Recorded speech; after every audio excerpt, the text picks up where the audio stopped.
Big bang Tamil BBT. மூன்று திசைகளில் இருந்தும்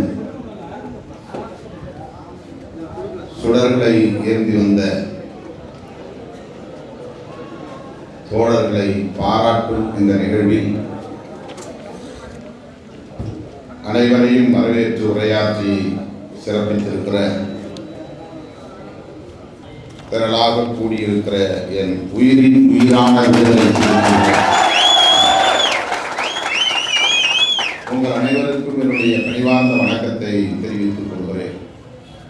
அண்மையில் நாம் நடத்திய மாவட்ட செயலாளர்கள் கலந்தாய்வு கூட்டத்தில் 144 மாவட்ட செயலாளர்களையும் பாராட்டி இதேபோல அவர்களுக்கு பாராட்டு சான்றிதழை வழங்கி சிறப்பித்தோம்.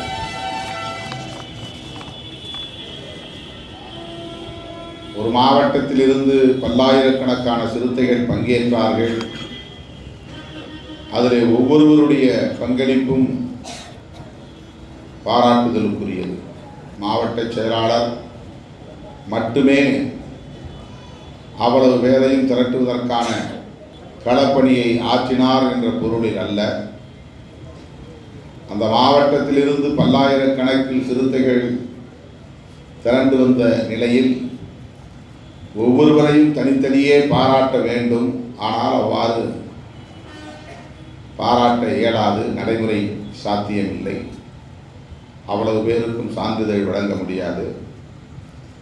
ஆகவே அந்த மாவட்டத்திலிருந்து மக்களை திரட்டுவதற்கு களப்பணி ஆற்றிய மாவட்ட செயலாளரோடு களத்தில் நின்ற அனைத்து பொறுப்பாளர்களுக்கும், மாவட்ட நிர்வாகத்தில் உள்ள பொறுப்பாளர்களுக்கும், நகர பொறுப்பாளர்களுக்கும், ஒன்றிய பொறுப்பாளர்களுக்கும், கட்சியின் மூத்த பொறுப்பாளர்களுக்கும், பல்வேறு துணைநிலை அமைப்புகளை சார்ந்த அனைத்து பொறுப்பாளர்களுக்கும் என்னுடைய நெஞ்சார்ந்த பாராட்டுதல்களையும் வாழ்த்துக்களையும் இந்த நேரத்தில் நான் தெரிவித்துக் கொள்கிறேன். ஒவ்வொருவரும் அதில் பங்காற்றி இருக்கிறார். ஆனால் அவ்வளவு பேருக்கும் தனிப்பட்ட முறையிலே பாராட்டு சான்றிதழ் வழங்க முடியாது.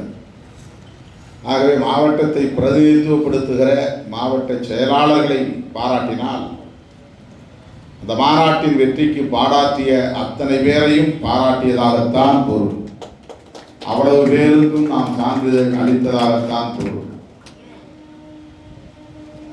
ஆகவே இந்த வாய்ப்பை பயன்படுத்தி மீண்டும் ஒரு முறை இந்த மாநாட்டின் வெற்றிக்கு பாராட்டிய அனைத்து பொறுப்பாளர்களுக்கும் என் உயிரின் உயிரான விடுதலை சிறுத்தைகள் யாவருக்கும் நான் மீண்டும் ஒரு முறை என்னுடைய நன்றியை உரித்தாக்குவதோடு மனமாற அவர்களை பாராட்டுகிறேன், வாழ்த்துகிறேன்.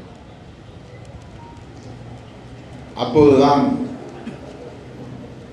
எனக்கு தோன்றியது, சுடரேந்தி ஓடி வந்த தோழர்களையும் பாராட்ட வேண்டும், வாழ்த்த வேண்டும். அவர்கள் எண்ணிக்கையில் 100 பேர் அல்லது 200 பேர் என்ற அளவில் தான் இருப்பார்கள். எனவே அவர்களை எல்லாம் ஓரிடத்தில் அழைத்து அவர்களுக்கும் சான்றிதழ் வழங்கி பாராட்ட வேண்டும் என்று விரும்பினேன். அதன் அடிப்படையில் தான் ஒரு சில நாட்களின் இடைவெளியில் இந்த ஏற்பாடு செய்யப்பட்டது. அவர்களுக்கான சான்றிதழ் இங்கே நாம் வழங்க இருக்கிறோம். 4 திசைகளிலிருந்தும் சுடரேந்தி வர வேண்டும். அதில் சென்னையிலிருந்து ஒரு சுடரை நான் ஏந்தி செல்ல வேண்டும் என்றுதான் முதலில் திட்டமிட்டிருந்தேன். டிசம்பர் 23 மாநாடு நடத்துவதாக அறிவிக்கப்பட்ட போது நான் சென்னையிலிருந்து சுடரேந்தி மாநாட்டு திடலுக்கு போக வேண்டும் என்று எண்ணி இருந்தேன். அப்படித்தான் உடனிருந்த தோழரிடத்திலும் சொல்லி இருந்தேன். அதற்கான ஏற்பாடுகளும் செய்யப்பட்டிருந்தது. சென்னை மற்றும் அதனை சுற்றியுள்ள மாவட்டங்களில் டிசம்பர் மாதத்திலே பெய்த பெரும் மழை பெரிய அளவிலே நமக்கு சேதத்தை ஏற்படுத்தியது. நானே அந்த பெருமழையில் சிக்கிக்கொண்டேன், பாதிக்கப்பட்டேன். ஆகவே அந்த நேரத்தில் 23ஆம் தேதி அந்த மாநாட்டை நடத்த முடியாது என்கிற ஒரு சூழலில் முதல்வரை சந்தித்து அவருடைய ஒப்புதலோடு டிசம்பர் 29ஆம் தேதி நடத்துவதாக நாம் அறிவித்தோம். சற்றும் எதிர்பாராத வகையிலே அந்த மாநாட்டின் போது 29ஆம் தேதியின் போது, மாநாட்டு தேதியின் போது தென் மாவட்டங்களில் மிகப்பெரிய மழை, எவ்வளவு பெரிய பாதிப்பு என்று உங்களுக்கு தெரியும்.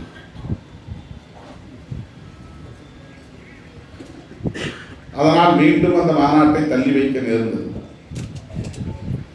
முதல்வர் இடையிலே புத்தாண்டு வருகிறது, பொங்கல் வருகிறது என்பதனால் பொங்கலுக்கு பிறகுதான் வைத்துக் கொள்ள முடியும் என்கிற நிலையில் முதல்வர் அவர்களை சந்தித்து பேசிய போது ஜனவரி 26 குடியரசு நாளில் நமக்கு இசைவு தந்தார், ஒப்புதல் அளித்தார். அது சால பொருத்தம் என்பதை விட மிகவும் போற்றுதலுக்குரிய கால பொருத்தமாகவும் அமைந்துவிட்டது. ஜனவரி 26 குடியரசு நாள், அரசமைப்பு சட்டம் நடைமுறைக்கு வந்து இந்த அரசு ஒரு குடியரசு என்று அதிகாரபூர்வமாக அறிவிக்கப்பட்ட நாள். 1950ஆம் ஆண்டு ஜனவரி 26 அன்றுதான் இந்தியா குடியரசாக பரிணாமம் பெற்றது. 1947 ஆகஸ்ட் 15 சுதந்திரம் பெற்றது, விடுதலை பெற்றது.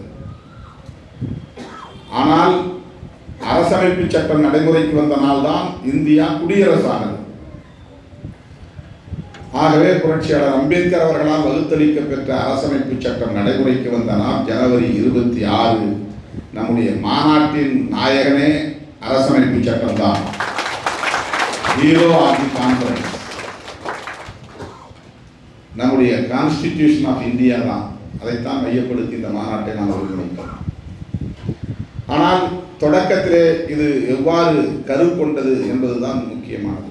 பொதுவாக நாம் எந்த மாநாட்டையும், பிறந்த நாள் விழாவை கூட ஒரு கருப்பொருளை அறிவித்து அந்த கருப்பொருளின் அடிப்படையில் தான் பிறந்த நாள் விழாவையும் நாம் கொண்டாடி இருக்கிறோம்.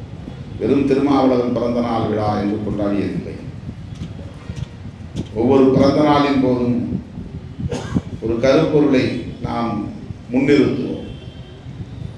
அண்மை காலமாக அதை அதிகாரபூர்வமாக அறிவித்து செய்து வருகிறோம். இடையிலே கொரோனா வந்ததனால் பிறந்த நாள் கொண்டாடவில்லை.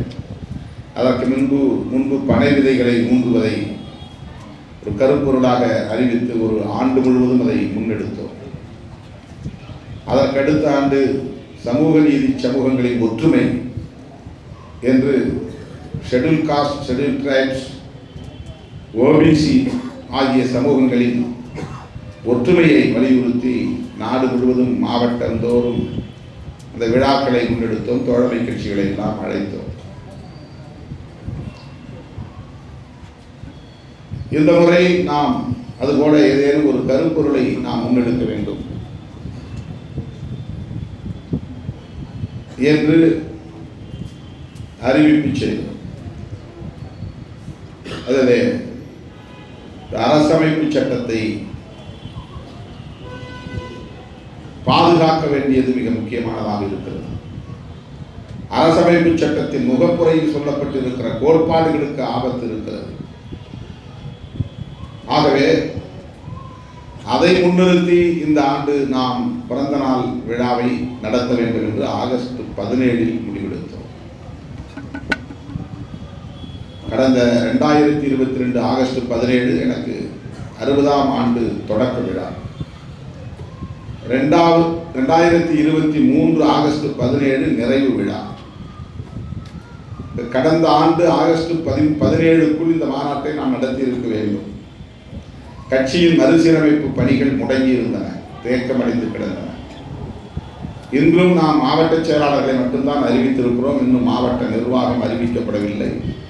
ஒன்றிய நகர பேரூர் நிர்வாகத்தில் இன்னும் மறுசீரமைப்பு செய்யப்படவில்லை. தேர்தலுக்கு முன்னதாக அதை செய்தே தீர வேண்டும். ஒரு நாள் கூட ஓய்வில்லை. ஒவ்வொரு நாளும் ஆயிரக்கணக்கான தோழர்கள் வந்து என்னை சூழ்ந்து கொள்கிறார்கள். சொல்ல போனால் என்னை ஏறி மிதிக்கிறார்கள். அப்படித்தான் வந்து கூட்டம் என்னை சூழ்ந்து கொள்கிறது, ஆக்கிரமித்துக் கொள்கிறது.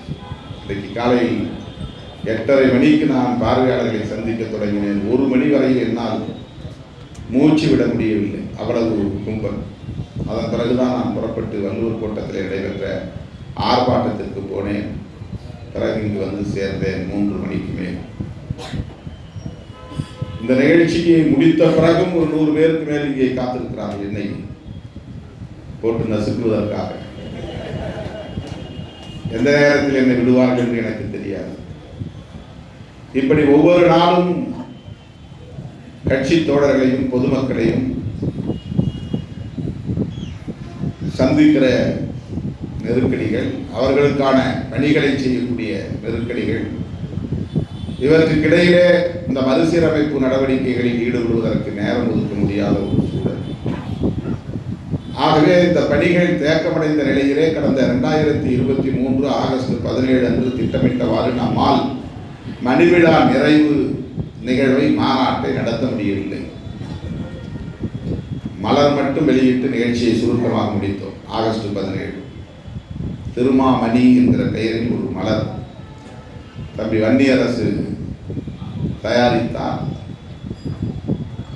300 பக்கங்களுக்கு மேலான அந்த நூல் வெளியீட்டு விழா, மலர் வெளியீட்டு விழா நிகழ்ச்சியோடு மணிவிழா நிறைவு முடிந்தது. ஆனாலும் அதனை மணிவிழா நிறைவு மாநாடு என்பதற்கு பதிலாக வழக்கம் போல ஒரு கருப்பொருளை முன்னிறுத்தி தோழமை கட்சி தலைவர்களெல்லாம் அழைத்து ஆகஸ்ட் முடியாவிட்டாலும் செப்டம்பர் முடியாவிட்டாலும் அக்டோபர் என்று அந்த ஆண்டு இறுதிக்குள்ளாக ஏதேனும் ஒரு நாளில் நடத்தி முடித்து விடுவது என்றுதான் திட்டமிட்டோம். ஆனால் அவ்வாறு நம்மால் செய்ய முடியாமல் போனது. ஆகவே கடைசியில் டிசம்பரில் நடத்துவதாக அறிவித்தோம். இயற்கை பேரிடர் நம்மை சோதனைக்குள்ளாக்கியது. ஆனாலும் அது நன்மைக்குத்தான் என்பது அதன் பிறகுதான் அவர்கள் புரிந்தது. நான் சொல்லுவது போல, வழக்கமாக சொல்லுவதைப் போல, இயற்கை எப்போதும் நம்மோடே இருக்கும், நமக்கு துணையாக இருக்கும், யுத்த துணையாக இருக்கும் என்று நான் அடிக்கடி சொல்லுவது. ஆகவே டிசம்பர் 23 பெரும் மழை, புயல் அப்போது நடத்தியிருந்தால் இவ்வளவு சிறப்பாக இருந்திருக்கார். டிசம்பர் 29 நாம் பிடிவாதமாக அறிவித்த தேதியிலேயே நடத்தி முடிப்போம் என்று முயற்சித்திருந்தால் இவ்வளவு எழுச்சி இருந்திருக்காது.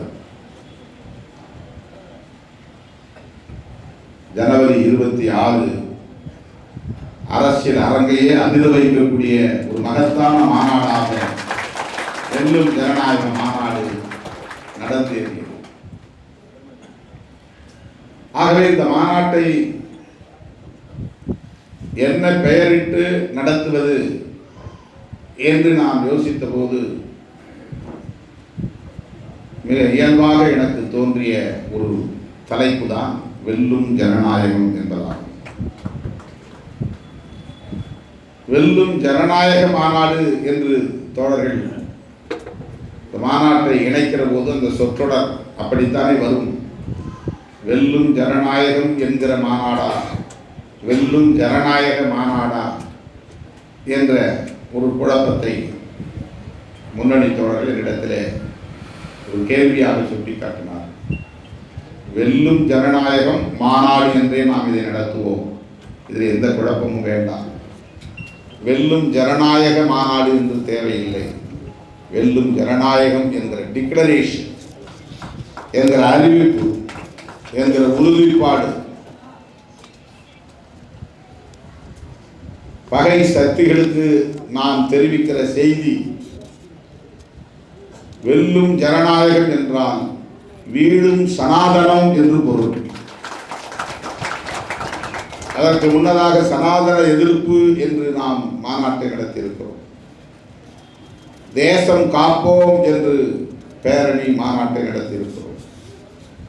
இந்த முறை வெல்லும் ஜனநாயகம் என்கிற ஒரு மகத்தான அறிவிப்பை செய்கிற மாநாடாக இந்த மாநாட்டை நாம் ஒருங்கிணைத்தோம். 3 கருப்பொருளை அதில் சுட்டிக்காட்டினோம். ஒன்று, தேர்தல் அரசியலுக்கு விடுதலை சிறுத்தைகள் கட்சி வந்து 25 ஆண்டுகள் ஆகிறது. அதனால் விடுதலை சிறுத்தைகள் கட்சியின் தேர்தல் அரசியல் வெள்ளி விழா, அது ஒரு விழா. நான் பொது வாழ்க்கைக்கு வந்து அதனை வெள்ளி விழாவாக நாம் கொண்டாடி மதுரையிலே வெள்ளி விழா மாநாட்டை நடத்தியிருக்கிறோம். அந்த வெள்ளி விழா வேறு, அது என்னுடைய பொது வாழ்வுக்கான வெள்ளி விழா. இது கட்சி தேர்தல் அரசியலுக்கு வந்து வெள்ளி விழா. அப்படி என்றால் தேர்தல் அரசியலுக்கு வராமல் இருந்தோமா என்றால் ஆம், சில தோழர்களுக்கு, புதிய தோழர்களுக்கு தெரியாது. 1990ஆம் ஆண்டு நான் இயக்கத்தின் தலைமை பொறுப்பை ஏற்று 10 ஆண்டு காலம் தேர்தல் அரசியலை புறக்கணித்தோம். பதவிக்காக பொது வாழ்க்கைக்கு வந்தவர்கள் அல்ல நாம். கட்சியை தொடங்கியதும் நான் தான் முதல்வர் என்று சொல்லுகிற நிலைப்பாட்டை நாம் ஒருபோதும் எடுத்ததில்லை. அந்த உணர்வு, அதாவது பதவிக்கு வர வேண்டும் என்கிற உணர்வு அல்ல, துளியும் இல்லை. பொதுவாழ்வில் அடியெடுத்து வைக்கும் போதே தேர்தல் வேண்டாம் என்று சொன்ன கட்சி விடுதலை சிறுத்தைகள் இயக்கம். அப்படி சொன்னவர் திருமாவளவன்.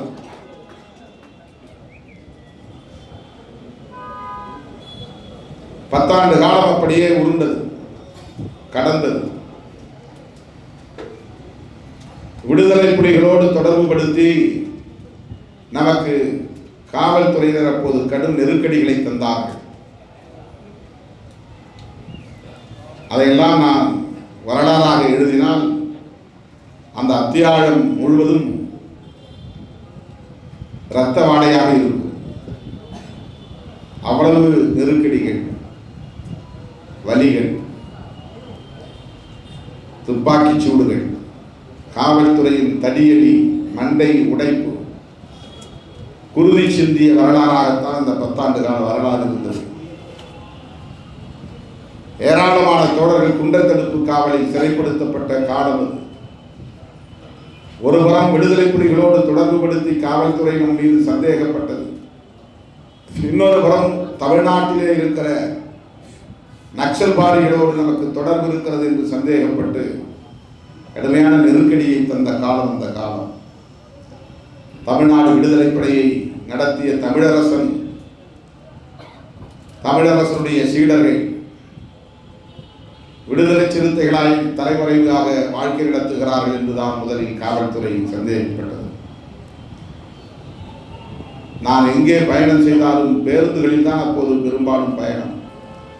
எனக்கு தெரியாமலே 2 கீழ் பிரான்ச் போலீசார் பின்னாலேயே துரத்தி கொண்டு வருவார்கள். எந்த இடத்தில் இறங்கி நான் தேநீர் குடித்தாலும் என்னை சுற்றி நின்று என்னோடு யார் பேசுகிறார்கள், என்னோடு யார் உறவாடுகிறார்கள் என்று கண்காணித்தார்கள்.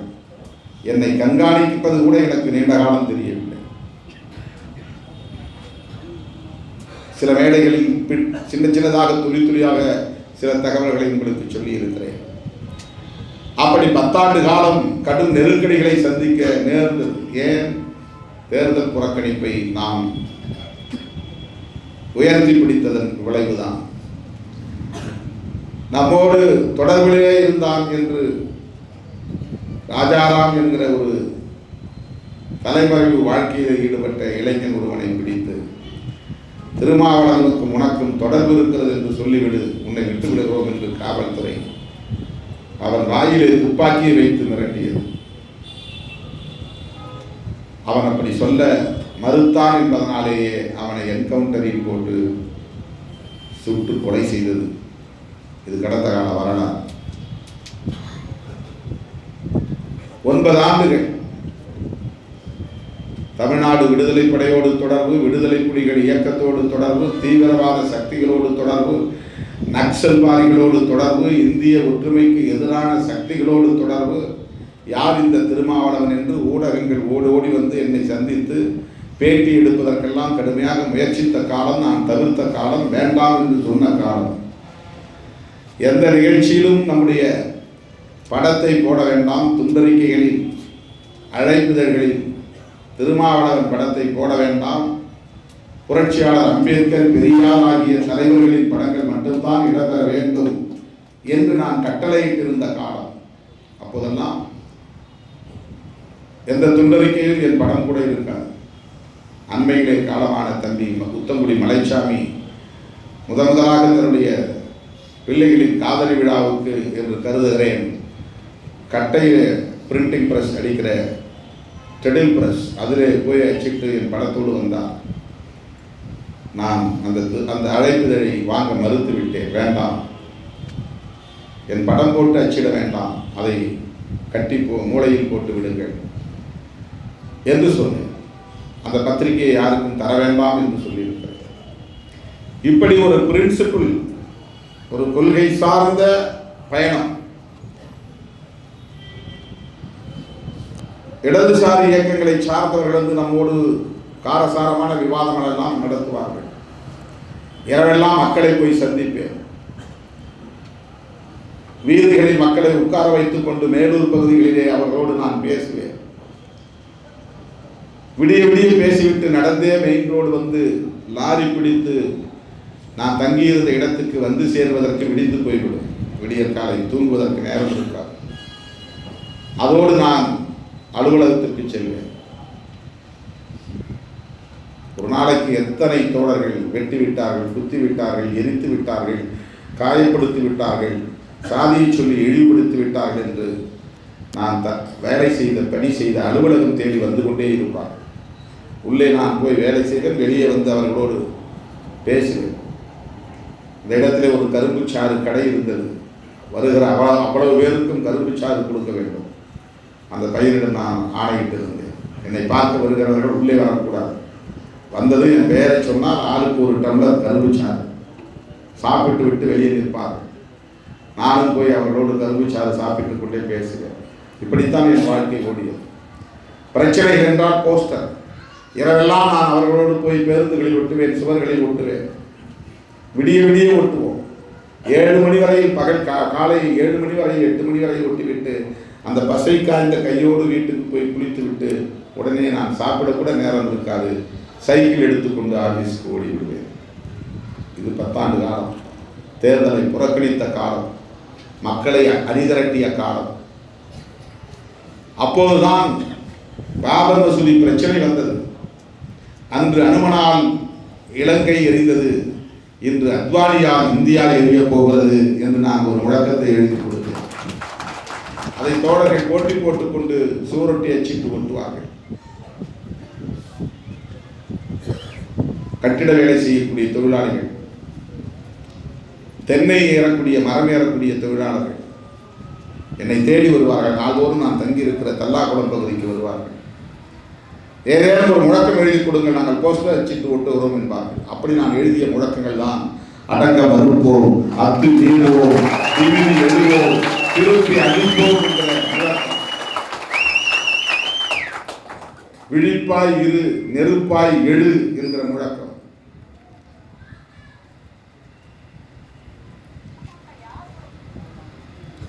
அமைப்பாளரால் மட்டுமே அத்துமீற முடியும், அத்துமீறலால் மட்டுமே அடக்குமுறைகள் உடையும். இது நான் எழுதிய முழக்கம். எண்ணற்ற பல முழக்கங்கள். அந்த முழக்கங்களை தோழர்கள் அப்படியே சுவரொட்டியாக அச்சிட்டு ஒட்டுவார்கள். நானும் அவர்களோடு சேர்ந்து அந்த சுவரொட்டியை பேருந்துகளில் ஒட்டுவதுண்டு. அப்படி ஒரு 10 ஆண்டு காலம் உருண்டோடியது தோழர்களே. காவல்துறையின் நெருக்கடி மேலும் மேலும் நம் குரல்வளையை நெருக்க தொடங்கிய சூழலில் கட்சியை காப்பாற்ற வேண்டியது, இயக்கத்தை காப்பாற்ற வேண்டியது என்கிற நெருக்கடி உருவான நிலையில் 1995, 96 இந்த காலகட்டத்தில் உள்ளாட்சி தேர்தல் தொடர்பான விவாதம் எழுந்தபோது மேலவளவு முருகேசன் படுகொலை செய்யப்பட்ட பிறகு இந்த தேர்தல் குறித்து நாம் ஒரு நிலைப்பாட்டை எடுத்தாக வேண்டும் என்கிற கட்டாயத்திற்கு தள்ளப்பட்டோம். நாம் தேர்தலை புறக்கணித்தாலும் மக்கள் தேர்தலை புறக்கணிப்பதில்லை, பேசவில்லை. ஆகவே தேர்தல் நிலைப்பாடு குறித்து நாம் மறுபரிசீலனை செய்ய வேண்டிய தேவை இருக்கிறது என்பதை உணர்ந்து எனது அக்கா குடியிருந்த ஊர் திருமாந்துறையிலே முதலாக ஒரு ஆலோசனை கூட்டத்தை நடத்தினோம். அதன் பின்னர் பெரம்பலூரிலே இன்னும் விரிவான ஒரு அவையாக அதை மாற்றி விவாதித்தோம். அது போதாது என்று விழுப்புரத்திலே மாநில செயற்குழுவை கூட்டி விவாதித்தோம். ஆகவே விழுப்புரத்தில் கூடிய மாநில செயற்குழு அதுதான் முதலாக ஒரு தீர்மானத்தை நாம் எடுக்கிறோம், தேர்தலில் பங்கேற்பதென்று. அப்போது நான் எழுதிய முழக்கம்தான் கொண்ட கொள்கையில் உறுதியை காட்டுவோம், தேவையெனில் கொள்கை சிதையாமல் உத்தியை மாற்றுவோம் என்பதாகும். அதற்கு பிறகு வந்த நாடாளுமன்ற தேர்தல் தான் 1999 நாடாளுமன்ற தேர்தல்.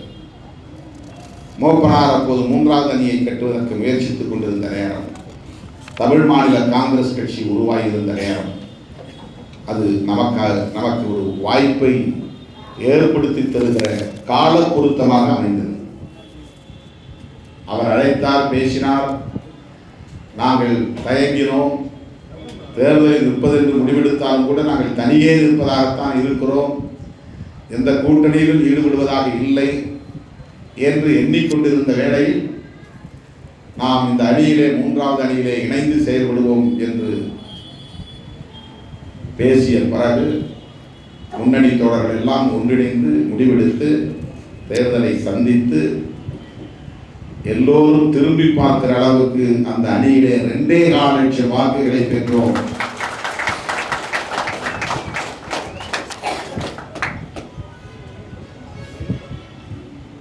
கடலூர் மாவட்டம் சிறுத்தைகளின் தாய் மணி என்று நான் சொல்வதற்கு அதுதான் காரணம். அந்த தேர்தலில் 3வது அணியிலே எல்லா வேட்பாளர்களும் 1 லட்சத்திற்கும் கீழே, எந்த பின்புலமும் இல்லாமல் கடுமையான வன்முறைகளை தாண்டி, தீ வைப்பு, வெட்டு, குத்து என்கிற வன்முறைகளை எல்லாம் தாண்டி 2,25,000 வாக்குகளை பெற்று அரசியல் அரங்கில் முதல் அடியே அதிர்வை தருகிற அடியாக விடுதலை சிறுத்தைகளின் அணி அமைந்தது.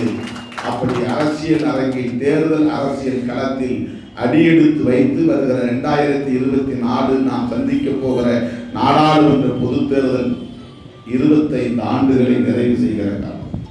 அதனால்தான் தேர்தல் அரசியலில் விசிகா வெள்ளி விழா என்று இந்த விழாவை நாம் ஒரு கருப்பொருளாக எடுத்துக்கொண்டோம். என்னுடைய பிறந்த நாள் மணி விழா, நிறைவு விழா அல்லது வைர விழா. 3வது இந்தியா கூட்டணியின் தேர்தல் பரப்புரைக்கான தொடக்க விழா. இந்தியா கூட்டணி தலைவர்கள் நாடாளுமன்ற தேர்தலுக்கான பிரச்சாரத்தை தொடங்குகிற முதல் விழா என்று நாம் இந்த விழாவை முப்பெரும் விழாவாக அறிவித்தோம். இந்த 3ம் கருப்பொருள். ஆனால் அடிப்படையான கருப்பொருள் என்பது ஜனநாயகத்தை பாதுகாப்பதுதான். இங்கே ஒரு யுத்தம் நடக்கிறது, கருத்தியல் யுத்தம் நடக்கிறது, கொள்கை யுத்தம் நடக்கிறது, கோட்பாட்டு யுத்தம் நடக்கிறது. ஒரு புறம் வலதுசாரிகள், இன்னொரு புறம் இடதுசாரிகள். நாம் எல்லோரும் இடதுசாரிகள். கம்யூனிஸ்ட் கட்சிகளைத்தான் இடதுசாரிகள் என்று வழக்கமாக சொல்வார்கள். ஆனால் பிஜேபியை எதிர்க்கிற அனைவருமே இடதுசாரிகள் தான். ஆகவே ஒருபுறம் வலதுசாரிகள், வலதுசாரிகள் என்று சொன்னால் பிற்போக்குவாதிகள், பழமைவாதிகள். பிற்போக்குவாதிகள் என்றால் என்ன பொருள்? 2024, 2023, 2022, 2020, 2000, 1900, 1500, 1000 இப்படி போவதுதான் பிற்போக்கு. அந்த காலத்தில் எப்படி இந்த சமூகம் இருந்ததோ அதை நோக்கி போவது. 500 வருடங்களுக்கு பின்னால் அது அப்படித்தான் காலத்தை எழுதுகிற போது அது பின்னால் தான் எழுதுனா இப்படிதான் எழுதிட்டு போறோம். இதை ஃபார்வர்ட் முற்போக்காக 23, 24, 25, 2100, 2200 என்று போனால் அது முற்போக்கு கால கணக்கில். பின்னோக்கி போவது என்றால் 2000, 1000, 800, கிபி 500 என்று போய்கொண்டே இருக்கும்.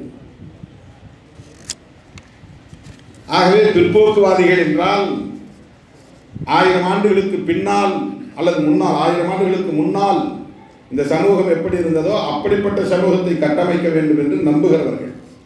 கேட்டால் அந்த காலத்தில் அப்படித்தான் சமூகம் இருந்தது, அதுதான் சமூக ஒழுங்கோடு இருந்தது, அதுதான் இங்கே அமைதியான ஒரு வாழ்க்கையை தந்தது என்று அவர்கள் நம்புகிறார்கள். அப்போது எப்படி இருந்தது சமூகம்? கல்வி இல்லாத சமூகம், அனைவரும் படிக்க முடியாது, குறிப்பிட்ட ஒரு சமூக பிரிவினர் மட்டும்தான் படிக்க முடியும். 100 விழுக்காடு பெண்கள் படிக்க முடியாது. 100 விழுக்காடு பெண்கள் எல்லா சாதியை சார்ந்த பெண்களும் ஆண்களின் இச்சை பொருளாக கருதப்பட்ட காலம். அதுதான் பிற்போக்கு காலம். அப்படிப்பட்ட கருத்திலே நம்பிக்கை உள்ளவர்கள், புராணங்களை நம்புகிறவர்கள், கட்டுக்கதைகளை நம்புகிறவர்கள், புராண கதைகளையே வரலாறாக நினைப்பவர்கள், வரலாறாக திரித்து சொல்லக்கூடியவர்கள். புராணம் வேறு, வரலாறு வேறு. வரலாற்று காலம் வேறு, புராண காலம் வேறு. இதிகாசத்தில் சொல்லப்படுகிற கதைகள் வேறு, வரலாற்றில் நாம் படிக்கிற உண்மைகள் வேறு. ஆனால் இந்த பிற்போக்குவாதிகள், வலதுசாரிகள் புராணங்களையே வரலாறாக பேசுவார்கள். புராண காலத்து வாழ்க்கையே மீண்டும் வேண்டும் என்று வற்புறுத்துவார்கள். அவர்கள் வலதுசாரிகள். நாம் இன்றைக்கு வளர்ந்திருக்கிற அறிவியலோடு சமூகம் இணைந்து வாழ வேண்டும், இயைந்து வாழ வேண்டும். இந்த புதிய தொழில்நுட்பத்தோடு மக்கள் தங்களை இணைத்துக் கொள்ள வேண்டும். அந்த கட்டுக்கதைகளில் இருந்து விடுபட்டு நிஜ வாழ்க்கைக்கு அவர்கள் வர வேண்டும். கற்பனா உலகத்தில் இருக்கக்கூடாது. நான் சின்ன பிள்ளையா இருக்கிற நேரத்தில் மழை பெய்கிற போது வானத்தில் இடி இடிக்கும். அப்போ இடி இடிக்கிற நேரத்தில் பக்கத்தில் இருக்கிற சொல்லி அர்ஜுனா அர்ஜுனான்னு சொல்லுவாங்க. அர்ஜுனா அர்ஜுனான்னு சொன்னால் தலை மேலே இடி விழாது அப்படி. ஏன் யாருப்பா அவர் அர்ஜுனான்னு கேட்டேன். உண்மையிலே இது நடந்த கான்வர்சேஷன். நான் ஆத்தோரத்தில் நிற்கும்போது என் கூட வந்து தம்பியை சொல்ல சொன்னேன். நானும் அர்ஜுனா அர்ஜுனான்னு சொன்னேன். அவர் மேலே மேகத்துக்கு மேலே போய்கிட்டு இருக்கிறாரு. நடந்து போகிறது தான் சத்தம் கேட்குது. அவர் நடந்து போகிறார், படையோட போகிறாரு. அப்படி படையோட போகும்போது தான் அந்த சத்தம் கேட்குது. அவர் பேரை சொன்னால் நம்மளை அவர் காப்பாற்றிடுவார். இப்படி ஒரு நம்பிக்கை. அர்ஜுனா அர்ஜுனான்னு சொன்னாங்க. இடி நம்ம மேலே விழாது. இந்த மேகத்துக்கு மேலே அர்ஜுனன் போய்கிட்டு இருக்கிறாருன்னு நம்பிக்கிட்டு இருந்த காலம், புராணத்தின் மீதான நம்பிக்கை வைத்திருந்த காலம். இப்போ மேகத்துக்கு மேலே நான் ஃப்ளைட்டில் போயிட்டு இருந்தேன். அந்த ஃப்ளைட்டில் போகும்போது எங்கேயாவது அர்ஜுனன் வராலான்னு பார்த்துட்டு எங்கடா காணும் இந்த அர்ஜுனன். மேகத்துக்கு மேலே 30,000 அடி உயரத்தில் ஃப்ளைட்டு பறக்குது. இது விஞ்ஞான காலம். ஃப்ளைட்டு போகுது. ஃப்ளைட்டு போகிறதுங்கிறது உண்மை. ஆனால் அர்ஜுனன் போனான்னு நம்ம நம்பின காலம். அது புராண கதைகள் நம்ம அன்றையில் மூளையில் ஏற்றி வைக்கப்பட்டிருந்த காலம். அதான் விஞ்ஞானத்துக்கும் புராணத்துக்கும் உள்ள வேறுபாடு. அம்பேத்கர் பிறந்தார், வாழ்ந்தார், மக்களுக்காக பாராட்டினார் என்பது வரலாறு.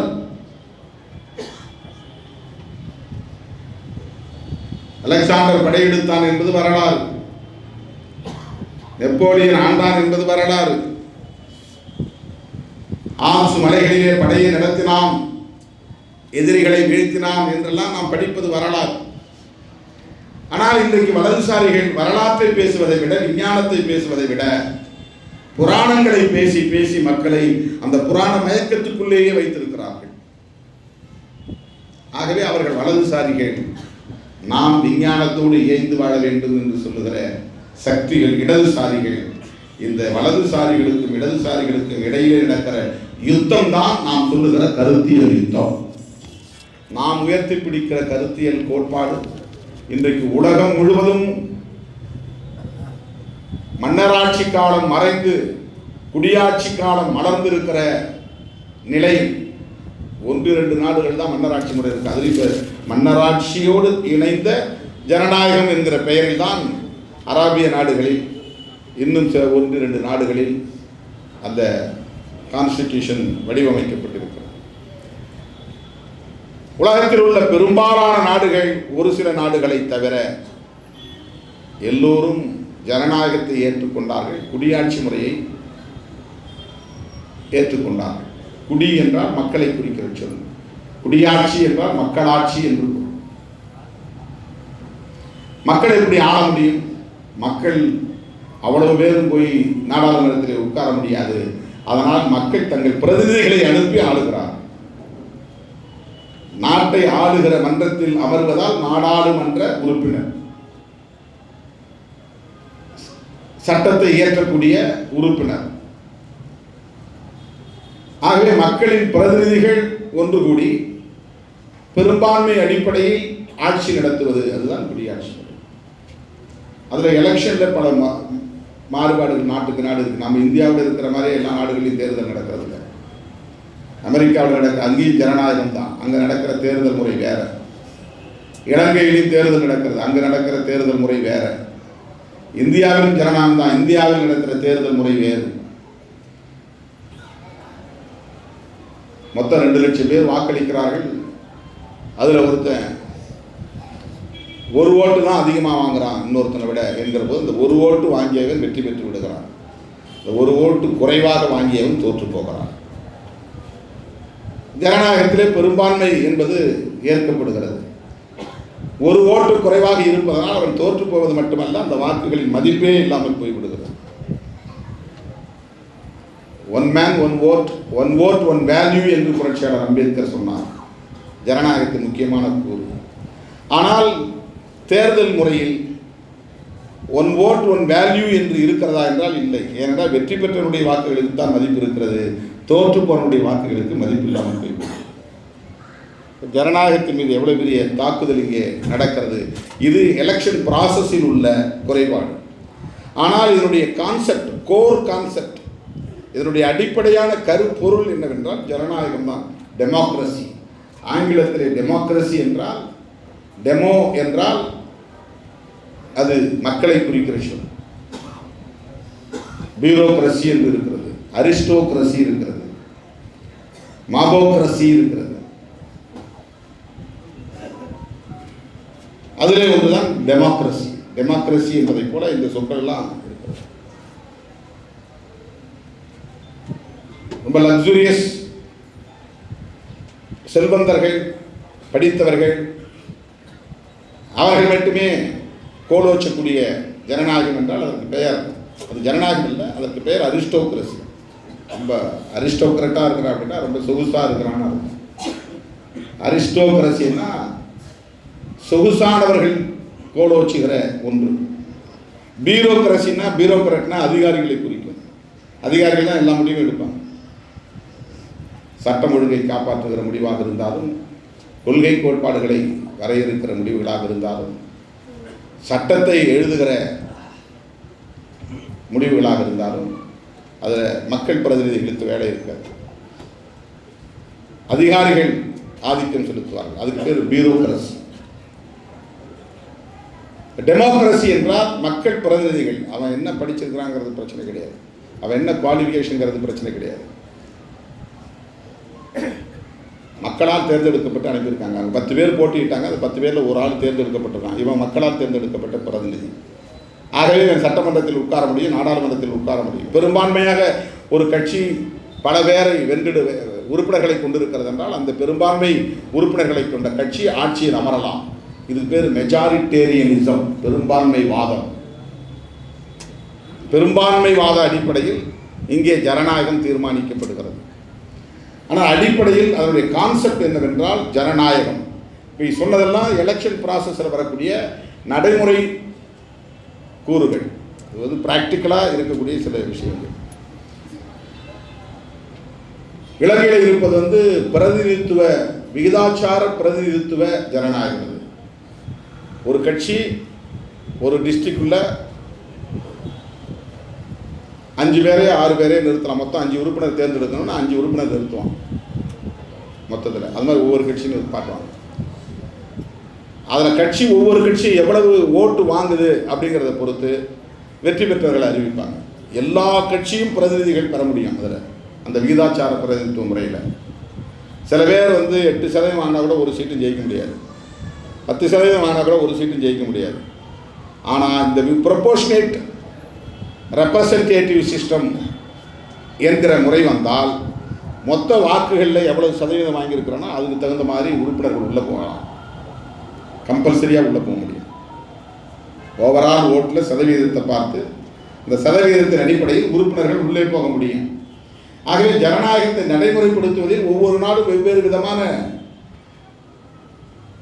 செயல் திட்டங்களை வைத்திருக்கிறார்கள், ப்ரொசீஜர்ஸ் வைத்திருக்கிறார்கள், ரூல்ஸ் விதிகளை வரையறுத்திருக்கிறார்கள். ஆனால் எல்லாவற்றிலும் எல்லா நாடுகளிலும் ஜனநாயகம்தான் அடிப்படையானது, முதன்மையானது, கருப்பொருளாக இருக்கிறது. அந்த ஜனநாயகம் என்பது நான் அடிக்கடி மேடைகளில் சொல்லுவேன்,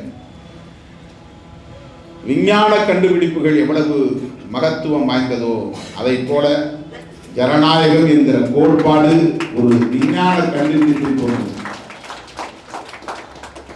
மனிதன் தீயை கண்டுபிடித்த பிறகு மனித குலத்தில் மிகப்பெரிய மாற்றம் உருவானது, புரட்சிகர மாற்றம் உருவானது. சக்கரத்தை கண்டுபிடித்த பிறகு மனித குலத்தின் வாழ்க்கையில் வேகம் அதிகரித்தது, மிகப்பெரிய மாற்றம் உருவானது.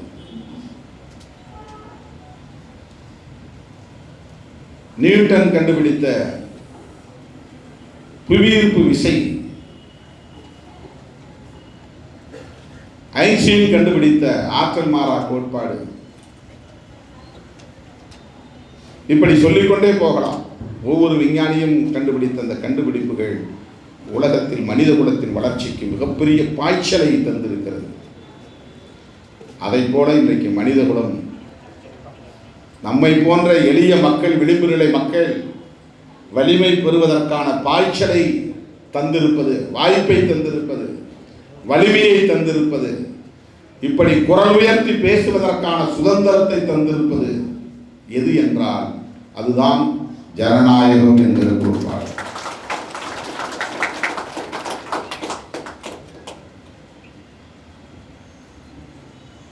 மகத்தான கோட்பாடு, மாபெரும் தத்துவம்.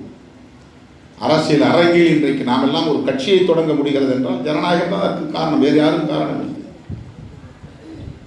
இல்லைன்னா போலீஸ் ஒரே நாளில் நம்மளை தூக்கி உள்ள போட்டுருவான். ஒரு இடத்துல கொடி கட்ட முடியாது, நாமும் கொடி கட்ட முடியும், நாமும் மாநாடு நடத்த முடியும் என்கிற நிலையை நாம் எட்டி இருப்பதற்கு இங்கே இருக்கிற ஜனநாயகம் என்கிற கோட்பாடு தான் காரணம். அதிலே ஒவ்வொருவரும் ஒவ்வொரு அணுகுமுறையை கையாளுவதை பொறுத்து அவர்கள் வெற்றி பெறுகிறார்கள், சாதனை படைக்கிறார்கள்.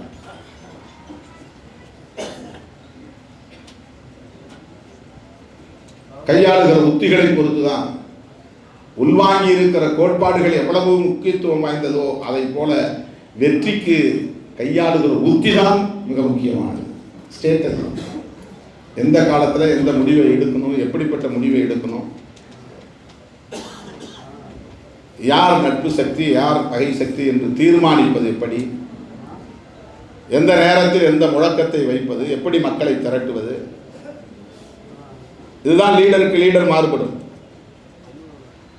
சாதியை சொல்லி மட்டுமே ஒருவன் வெற்றி பெற்றுவிட முடியாது, மதத்தை சொல்லி மட்டுமே ஒருவன் வெற்றி பெற்றுவிட முடியாது, இனத்தை சொல்லி மட்டுமே ஒருவன் வெற்றி பெற்றுவிட முடியாது, இனம் என்று சொல்லுவதால் மட்டுமே ஒரு இனம் ஒன்று சேர்ந்து விடாது, சாதி என்று சொல்லுவதால் மட்டுமே ஒரு சாதி ஒன்று சேர்ந்து விடாது, மதம் என்று சொல்லுவதால் மட்டுமே மதம் அப்படியே ஒருவன் பின்னால் அணிதிரண்டு விடாது. பலரும் அதை பேசுவார்கள், சிலர்தான் அதில் வெற்றி பெறுகிறார்கள். வெற்றி பெறுவர்கள் ஏன் வெற்றி பெற்றார்கள் என்று பார்த்தால் அவர்கள் எப்படி உத்திகளை கையாண்டார்கள் என்பதுதான் அதில் முக்கியமானது. அதுதான் முக்கியமானது. ஆகவே இங்கே ஒரு கருத்தியல் யுத்தம் நடக்கிறது. அந்த யுத்தம் நம்முடைய காலத்தில் தொடங்கியதல்ல, அந்த யுத்தம் புரட்சியாளர் அம்பேத்கர் காலத்தில் தொடங்கியதல்ல. அந்த யுத்தம் மாமனிதர் கௌதம புத்தர் காலத்தில் தொடங்கியது என்று வரலாற்று குறிப்புகள் நடந்து சொல்லுகின்றன. அவருக்கு முன்னாலும் இருந்திருக்கலாம்.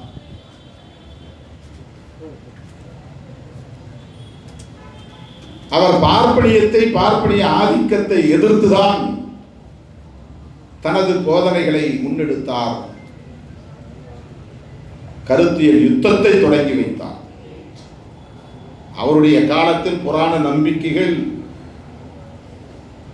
கொட்டமடித்த காலம், கோலோச்சிய காலம்.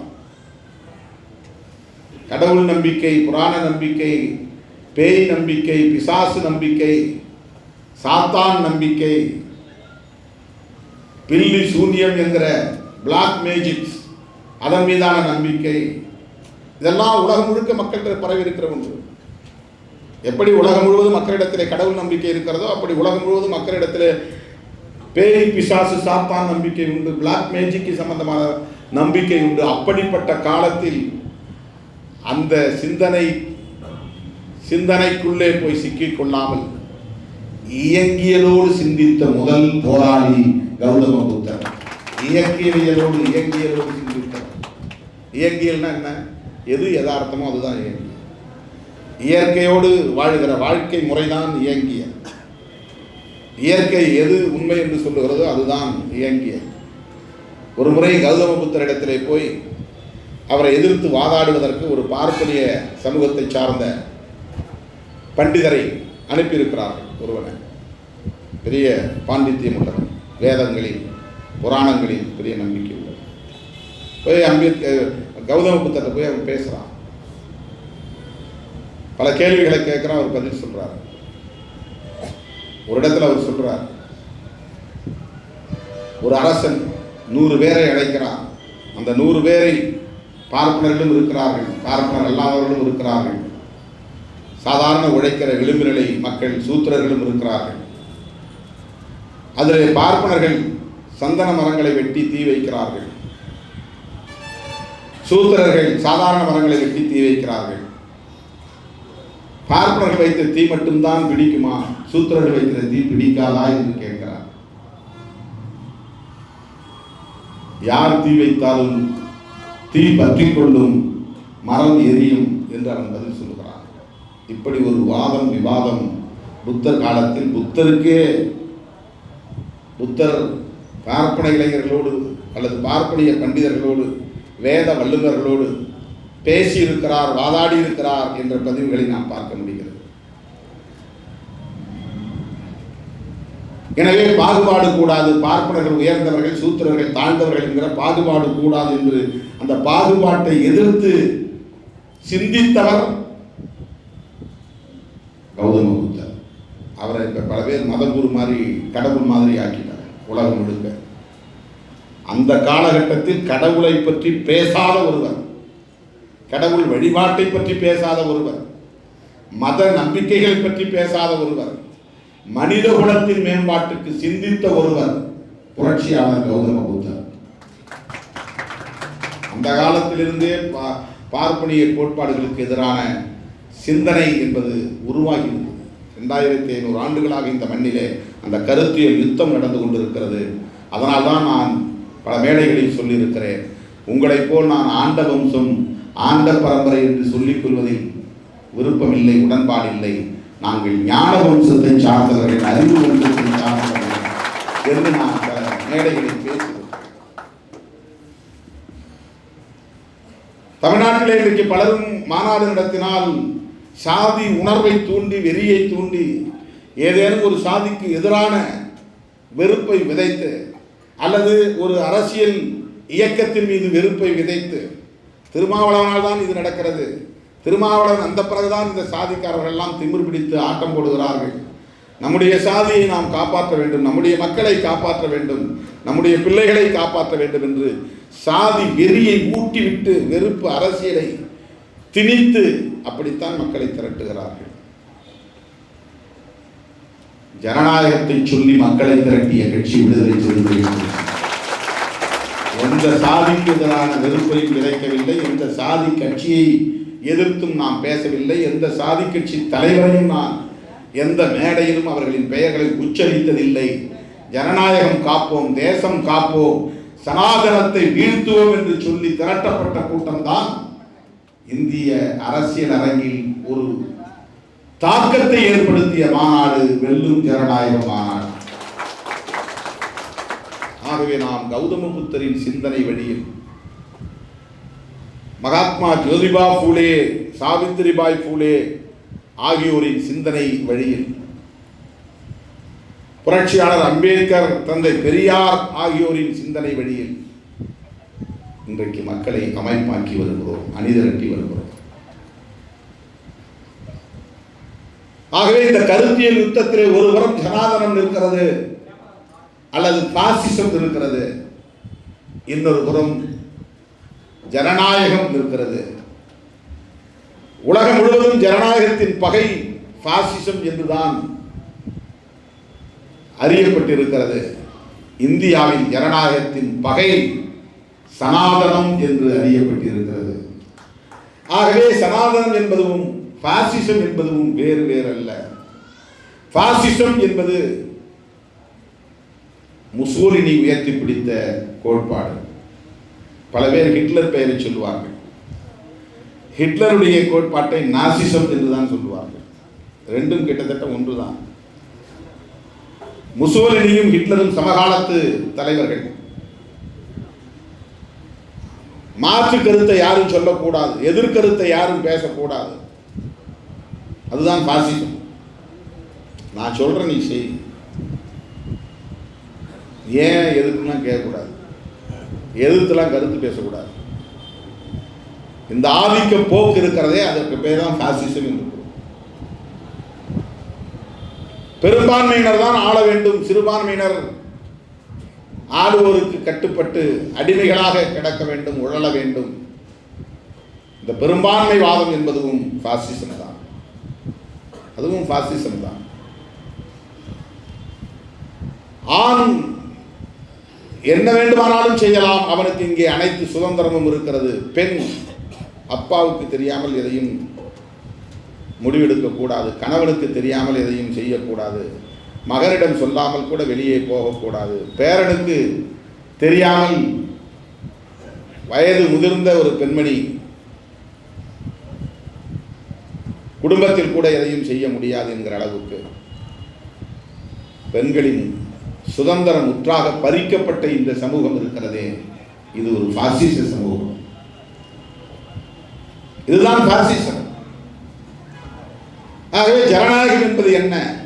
அதைத்தான் புரட்சியாளர் அம்பேத்கர் அரசமைப்பு சட்டத்தின் முகப்புரையாக ஒரு கோட்பாடாக வடித்து தந்திருக்கிறார். ஜனநாயகம் என்பது அதிகமான வாக்குகளை பெற்றவன் வெற்றி பெற்றான் என்று சொல்வது மட்டுமல்ல,